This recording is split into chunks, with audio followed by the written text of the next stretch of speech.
Welcome back. It's time for Cheese and Packers. Barriere and Kelly Price. We're joined today by a first-time guest analyst, Andy Herman from Cheesehead TV and the Pack-A-Day podcast. Andy, thanks for joining us. Thanks so much for having me. Really appreciate it. Yeah, of course. Welcome. So, like you said, first-time newcomers. We have cheese. We have crackers. That's part of the process. Because how better to talk about the Packers than with some cheese? It's just what Green Bay does, and there's so much to talk about right now. We'll get to the good stuff. But first. Where are we going in the draft here? Let's start with tight ends. I know that's one position that the Packers have talked a lot about, or the people around the Packers have talked a lot about. What do you like about the position? What do we need there? And who are some guys to keep an eye on? Yeah, I think it's a really interesting position. First of all, you look at Green Bay long-term. Really, Jimmy Graham only under contract this year and next year. There's two really strong tight ends at the top of this draft, both from Iowa, TJ Hawkinson and Noah Fant. I know a lot of people really know these tight ends and love these tight ends. TJ Hawkinson is a old school tight end with a new school skill set. So he has all the traits that you would want out of a dominant tight end in this league. Plays a lot like George Kittle, who also went to Iowa, but just a really, really nice weapon across the middle and a dominant blocker. When you usually watch highlights of tight ends, you're usually not looking for them to, block defensive linemen 12, 15, 30 yards downfield. You see that with Hawkinson. Meanwhile, Noah Fant, fantastic receiving tight end. So just natural hands, 4.40 speed, just ridiculous athleticism. And he's somebody that's really going to be able to take the top off of the defense. If you play a safety or a linebacker up on him, he's going to run right past you. If you play off, he's going to hit all those intermediate routes and just kind of be able to box smaller players off. So two really intriguing options at tight end from Iowa. And from the offensive side of the ball to the defensive side of the ball, another big need for the Packers is going to be at safety. Chauncey Gardner-Johnson, a Gator, so obviously he's my favorite one in the draft. Nasir Adderley and Juan Thornhill. What do you think of those guys? Yeah, absolutely. So there's no way I'm coming on Cheese and Packers without making a corny cheese reference. So yes. I know, you're welcome. So when you look at safeties, there are a lot of different ways that you can pair safeties, similar to cheeses. So of course you've got all your different flavors of cheeses that pair with different things. I think what Green Bay is going to want to do is they're going to want to take a look at what pairs best with Adrian Amos. Adrian Amos can do a variety of different things. I think he could really be used best as a box safety.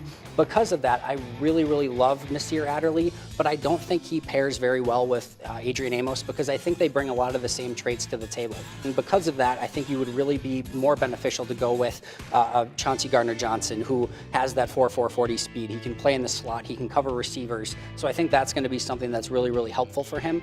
On the flip side, Juan Thornhill, the other two guys, 5'11" guys, Juan Thornhill's 6'1" and an absolute freak show as an athlete. So, when you are going to the Build a Safety workshop, you're hoping that Juan Thornhill is what's going to come out of that workshop. He just has every trait that you look for, and I think he would pair really, really well with Adrian Amos, which makes that such a seamless fit. Last year around this time, the big talk was about an edge rusher. Brian Gutekunst decided not to make the big splash of the edge last year. Now this year's draft, he's come out and said he likes the what's on the board for the edge rushers, but who might still be available when it comes time for them to pick at 12? And are they willing to go that route now because of what they've done in free agency with the Smiths? I think they should be willing to go that route. And, you look at Preston Smith and Zadarius Smith. Zadarius Smith is going to make his money actually as an interior rusher on passing downs. That's really where he was most dominant in Baltimore.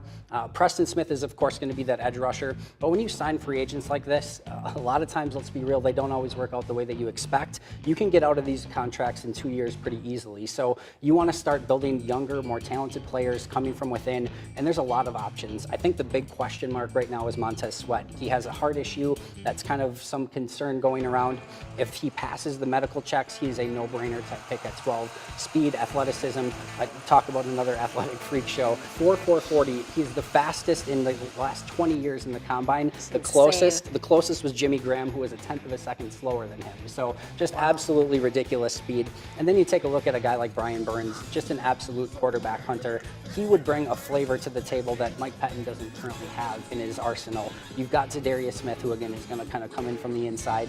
Kyler Fackrell's more of a rotational guy. Preston Smith's more of a big physical one-arm defender. So you finally could have this guy who could bend around the edge, explode to the quarterback, and get there in maybe 3 seconds or less. That would be a really great option for them.